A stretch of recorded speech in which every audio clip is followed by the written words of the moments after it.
Do you ever think about what goes on in a narcissist's head when they are all alone? Do they finally drop the act? Or are they still busy admiring themselves in the mirror? When the audience disappears and the spotlight fades, what happens next will surprise you. Out in the open, narcissists come across as charming, confident, and like they have it all together. But when they are alone, without an audience to dazzle or manipulate, things can get a little weird. They show insecurities, anxieties, or even some pretty dark thoughts that give a clear picture of who they really are beneath all that bravado. So let's talk about these hidden behaviors. Who knows, you may even get a laugh or two out of it. The first thing is checking on exes on social media. Narcissists love to keep tabs on their ex's social media like it is their part-time job. It is not because they are still in love or genuinely interested. No, they just want to make sure the ex isn't out there living their best life, free from their oh-so-fabulous presence. If they see their ex looking too happy or, God forbid, more successful than they are, the narcissist will feel a twitch of jealousy or a sudden urge to prove they are still the main character in everyone's story. They will even try to slide back into their ex's life with a "hey stranger" text or start whispering rumors to tarnish their ex's newfound shine. After all, why should the ex get to move on and be happy when the narcissist is still busy being, well, a narcissist?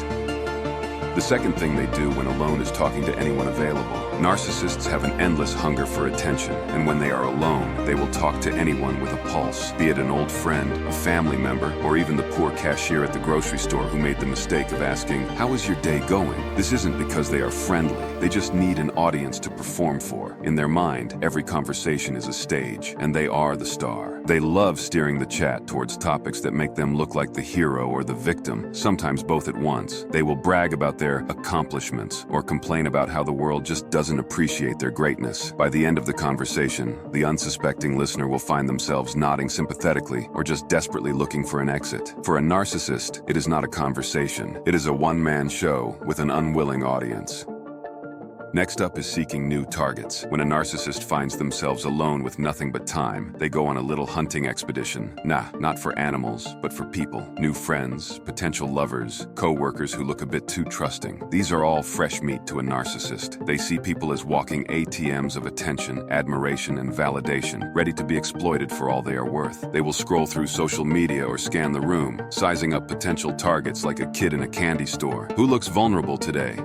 That one just posted about a breakup. Perfect. Then, they craft their strategy. Should they swoop in as the charming rescuer, the wise mentor, or the mysterious love interest? The options are endless when you're a narcissist with a chameleon-like ability to be whatever your next victim, friend, needs you to be.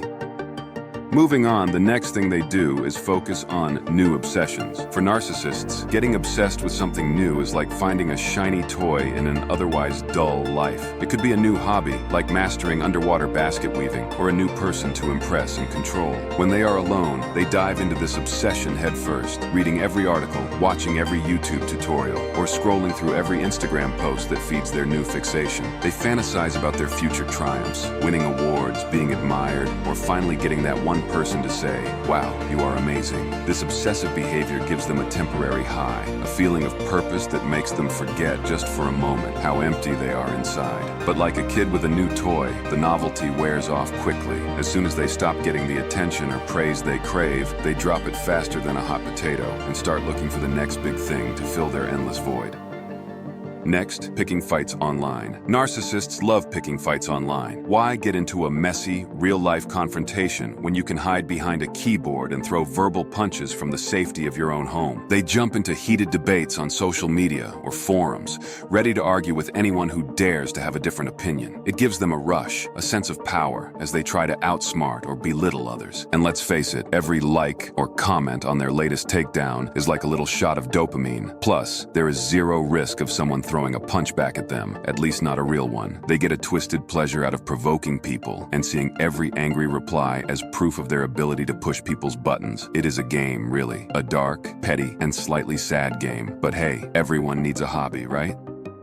Sixth up, consuming comfort foods. When a narcissist is alone, they might turn to comfort foods like a moth to a flame, or more accurately, like a narcissist to a mirror. It is their way of self-soothing, filling that deep, dark, emotional void with carbs and sugar. Oh, I didn't get enough likes on my last post. Time for a family-sized pizza and a tub of ice cream. They indulge in comfort food like they are doing the world a favor, fully believing they deserve all the treats, no matter the calories. Sometimes, it is about punishing themselves too. Didn't achieve world domination today, better binge on a whole cake in self-loathing. It is a strange cycle. Eat to feel better, feel bad about eating, then eat some more. But hey, at least their fridge is never empty, even if their sense of self-worth is.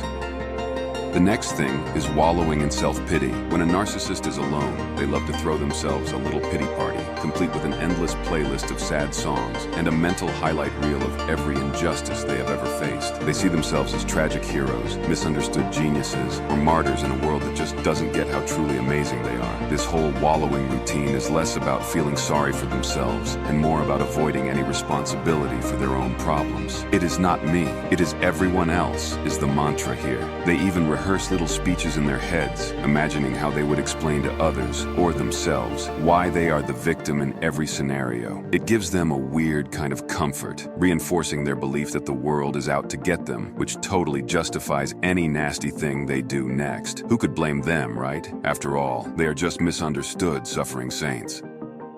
At number 8, plotting revenge. Plotting revenge is practically a sport for narcissists. Whenever they feel slighted, whether it is a rude comment, a missed invite, or someone daring to outshine them, they immediately go into supervillain mode. They start brainstorming elaborate schemes to get back at their so-called enemies, channeling their inner mastermind to come up with the most dramatic, over-the-top plans. Think less mature response and more Saturday morning cartoon villain. They even keep a little mental notebook of who wronged them and how best to ruin their day or life. This whole revenge plotting is about feeling powerful again, like they are the puppet master pulling all the strings. They spend hours fantasizing about the perfect takedown, imagining the sweet taste of victory when their nemesis finally realizes just who they are dealing with. Alright, another thing they do is engage in self-admiration. When a narcissist is left to their own devices, they dive headfirst into a session of self-admiration. They spend hours in front of the mirror, not because they are fixing their hair, but because they are busy marveling at their perfection. They pull out old photo albums, reread every glowing comment they have ever received, or stare dreamily at their reflection, like they are starring in their own personal movie montage. Sometimes they will mentally replay every moment they have been praised, savoring it like a fine wine.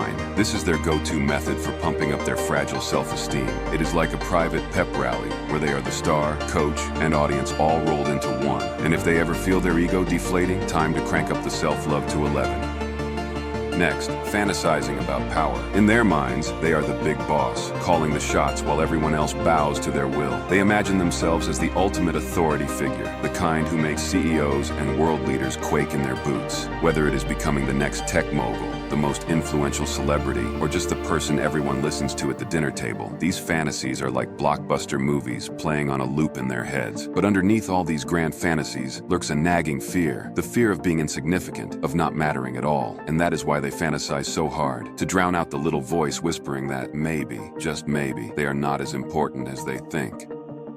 The next thing is replaying past interactions. Narcissists love nothing more than hitting the mental rewind button and replaying their greatest hits of conversations and confrontations. They will obsess over every word, every gesture, every eyebrow raise, analyzing it like they are preparing for a courtroom drama. Did that person roll their eyes at me? How dare they? They imagine all the snappy comebacks they could have made, picturing themselves as the witty, unstoppable hero of every story. And if the original interaction didn't go as planned, no problem. They just rewrite the script in their head so that they are always the one who comes out on top. In their fantasy world, they are constantly surrounded by a sea of awed admirers or humiliated foes. It is like their brain is running a 24/7 highlight reel where they are always the MVP, always right and always winning. Anything to avoid the terrifying idea that maybe they didn't have the last word. And lastly, engaging in reckless behaviors. When a narcissist is alone and bored, things can get a little wild. They will start chugging drinks like they are at an endless happy hour, betting their life savings on a roulette wheel, or driving like they are auditioning for the next Fast and Furious movie. Why? Because they crave the thrill and the drama. It is their way of saying, look at me, I am untouchable. Sometimes these reckless stunts are just them trying to prove that the usual rules don't apply to them. Speed limits? Consequences? Never heard of them. Other times, it is a cry for attention, a dramatic look at how crazy I can be bid to stay the center of everyone's universe.